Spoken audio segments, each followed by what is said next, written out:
So let's start picking on me. Can you guys guess what I did wrong? Hey. Here. This is what I did wrong. I started over on this section on the front instead of starting on the back. Word of advice, start from the back and work your way forward. Don't work your way front then back, because now when I go lean over to do the back side of the layout, I might possibly damage the tracks here. Oh well, it's already done. Let's just hope and cross our fingers that I don't damage the track. Okay, so I'm going to show you what I did over here. All three lines are glued down. The last little section over here, and over there is gluing. So I did put a spur or a turnout over here, drop down to road level or ground level. That's going to go underneath here to drop off the cars.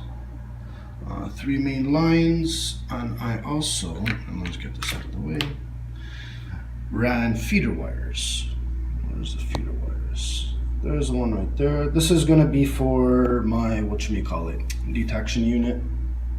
So that's all, that's the outside line. The inside is just regular bus, which you can't see it. Don't mind my soldering, it's not the best. Smale switch machine moves it back and forth. It doesn't move at all in this area because that thing has a lot of torque and it does push around a lot. So, alright, so I'm gonna let that dry, and then I'm gonna cross my fingers. Hopefully I don't damage this section, and then I'm gonna start the back. The back is gonna be more complex. That comes with the three-way points. That's where all the junctions are to go across the lines and everything. It's coming along okay. I'm liking it. Alright, so I'm heating up my iron over here, and I am about to solder my frogs. Yeah. Anyway, so there's my 2 feeder wires, and these are the frogs, the wires for the frogs, as you can see right there.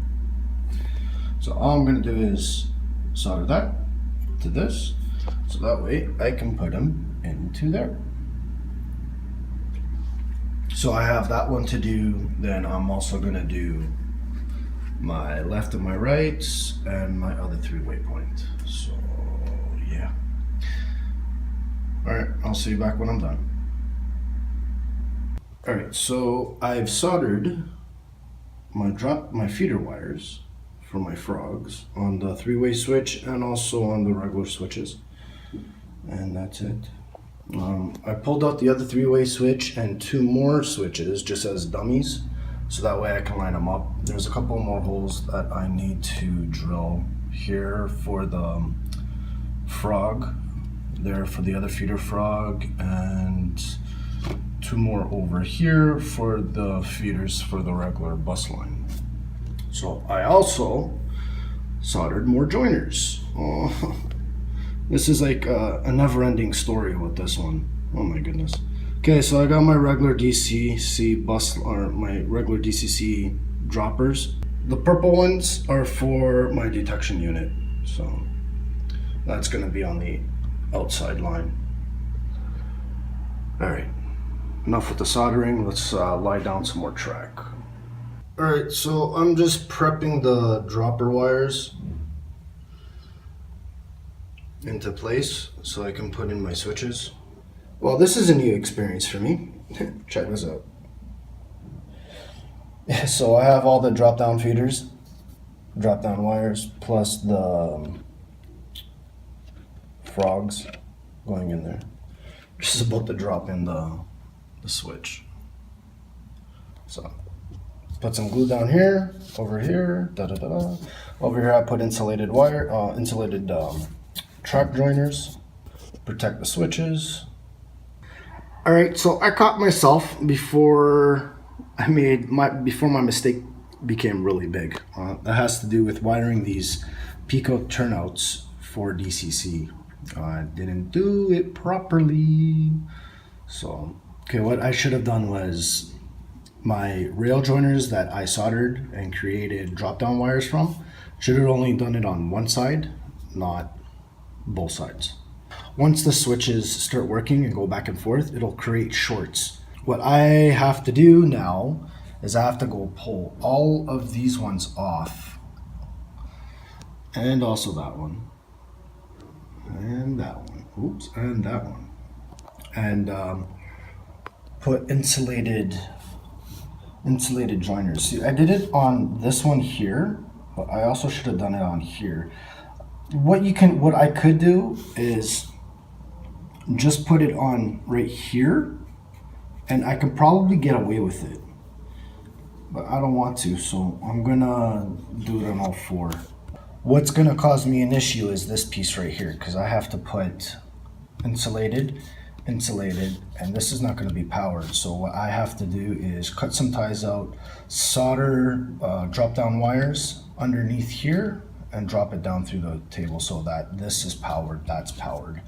It's a good thing I was using Elmer's glue, because now I can show you guys on how to rip out track. Yeah, big mistake. I'm so glad I caught it now. Yeah, I was just looking at my other ones.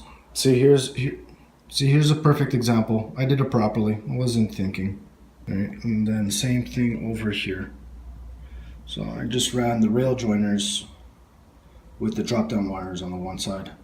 All right, so I'm gonna show you guys on how to rip track off with the Elmer's glue and why I chose Elmer's glue.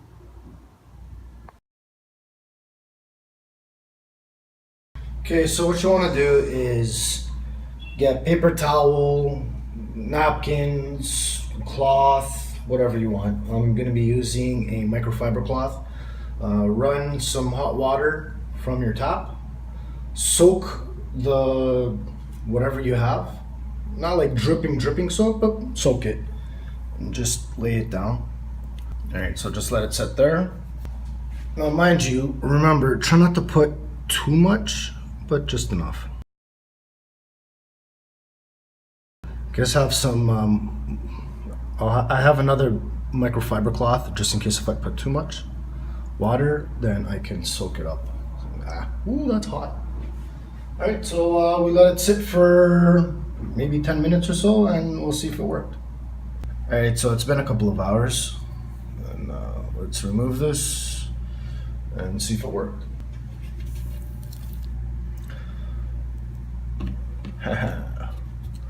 Would you look at that? So, it didn't work completely. Look like it got the cork too. Alright, so let's try to remove this. I gotta pull out the pins that I put in.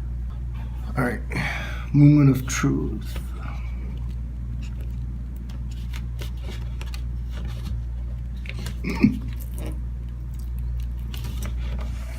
As usual, take your time. Alright, so I have to add more water to this because it's not completely releasing. I'll show you. So you can see where it's turning white, and that's because the glue is starting to release. But if you look where it's sort of milky, that's the glue that didn't release. So there's a lot there, and there's actually quite a bit underneath that hasn't released yet. So I'm gonna do it again. Put some more hot water, soak it, and pull it off. Try to pull it off. I gotta be careful because that 3-point switch was freaking expensive. All right, so everything went good. The first time around, I think what happened was I left everything on there for too long, and I guess the glue was starting to dry again. Anyway, so second time around, instead of waiting for like an hour or so, I waited 15 minutes, 20 minutes tops, and went at it. So took out the 3-point switch. The only thing I was not able to recover was the little short straight pieces here. The tracks came up from the ties, so unfortunately that's garbage, but I'm saving the ties. I'll probably end up putting like on track side, making it look like there's work or something. Maybe make a load out of it, put it on a flat car. I don't know, we'll see. But I will keep those. But back over here, I didn't bother take out these switches because I did not need to. what I was able to do is pull out the feeders, the dropper wires with the rail joiners, and so yeah. So what I'll do is I'll just slide in the insulators in this one and as well as that one. So I did not need to take that off, and then start all over again. Over this one, the 3-point switch. What I'm gonna do is, because of how crazy it is going on in here, I'm just gonna insulate all the ends. So again, that also means that this line over here,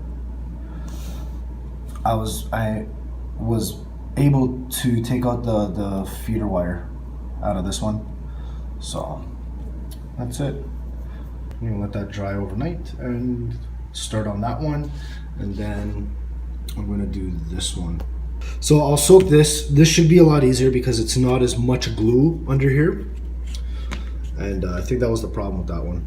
You can just see how much glue I had on there. Yeah, I think I'll do that. Drill a hole right between the ties on the outside.